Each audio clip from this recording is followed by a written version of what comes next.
Hello, I'm Marie. As an avid crafter, I always have tons of small scraps of fabric, yarn, and threads that I can't do much with.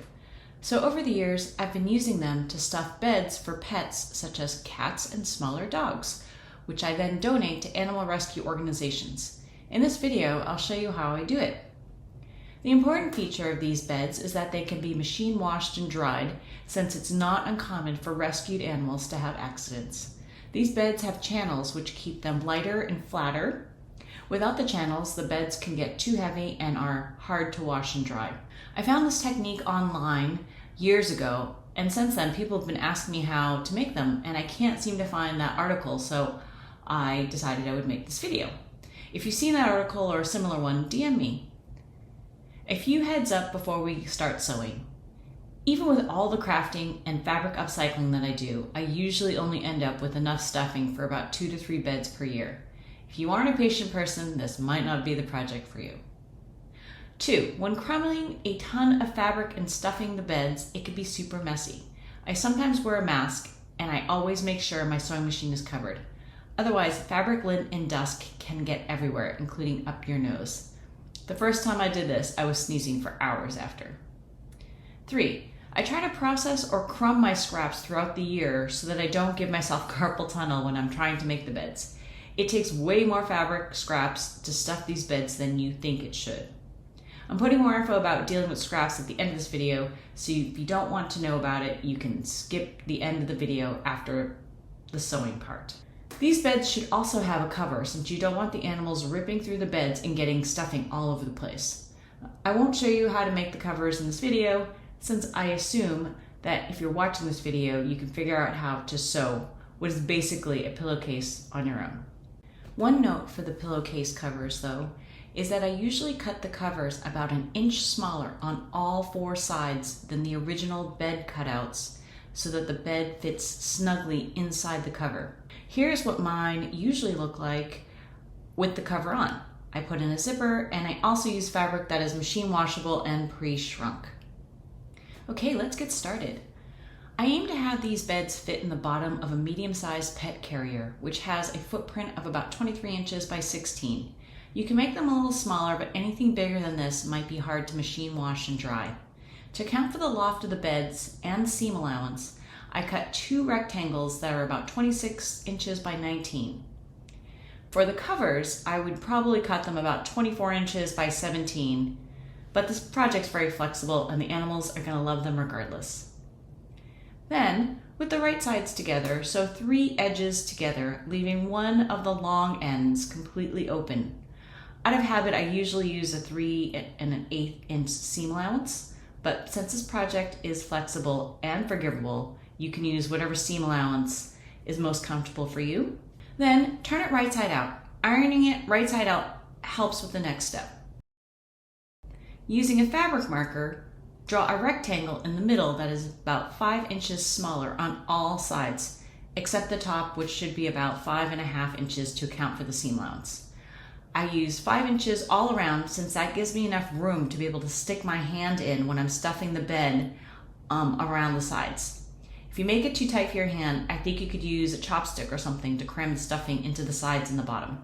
Divide that smaller rectangle into 3 even smaller vertical rectangles. These will be your channels. On the top part of the smaller rectangle, mark 1.5 inches on both the left and right sides. Now sew along the outside of the smaller rectangle from the 2 marks you just made, leaving the top open. Then, sew the vertical lines of the channel, backstitch at the top to maintain integrity. You can use pins if you want to keep your stitches tidy.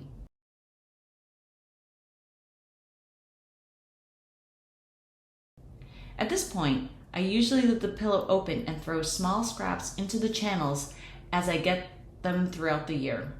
You don't want to overfill them, otherwise it's hard to sew the channel closed.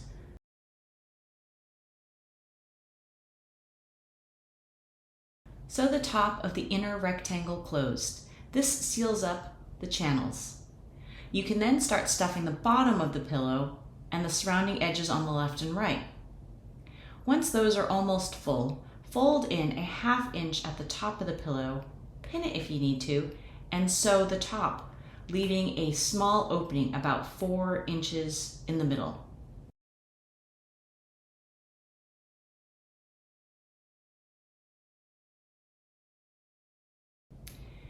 Keep stuffing the top of your pillow. Again, be careful not to overstuff it to keep the sewing easier on yourself. When that is full, then sew up the last 4 stitches to close up the pillow. Because that top seam can be a little wonky with all the stuffing, I usually use a zigzag stitch to reinforce the seam as the last step. Okay, pat yourself on the back. You can now make yourself a removable cover for your pet bed, or keep watching to see how I deal with my scraps. To collect all of my scraps throughout the year, I have a few different collection techniques. For these beds, I only use fabrics and materials that I know are machine washable, so do something else with your sequin scraps. And whenever possible, I try to pre-wash everything. I usually have one pillow started with 3 channels sewn in with the top open, and I put small scraps in there whenever. I then have a bag hanging next to my sewing machine, and I brush trimmed threads and tiny fabric scraps in there while I'm sewing. I'll also throw in my short yarn scraps and threads from my serger in there too. Once this bag gets full, I'll dump it into the pillow that I've started. I have a bag for smaller bits of fabric that I can't use. I'll drop them in there while I'm cutting the fabric. These are small enough that I don't need to cut them into even smaller pieces. When this is full, I'll dump that into the bed that I've already started. For the bigger pieces that still need to be cut into smaller pieces before putting them into the beds, I'll drop them into a storage bin. Sometimes when I'm not feeling inspired to work on my projects, I'll cut these bits into smaller pieces around the size of a postage stamp.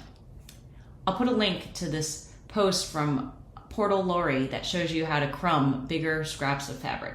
Then I have a box of stuffing scraps from any upholstery projects and quilting batting and old sponges that I've machine washed. I'll cut these up and put these scraps in the pillows if I don't think I can use them for other projects.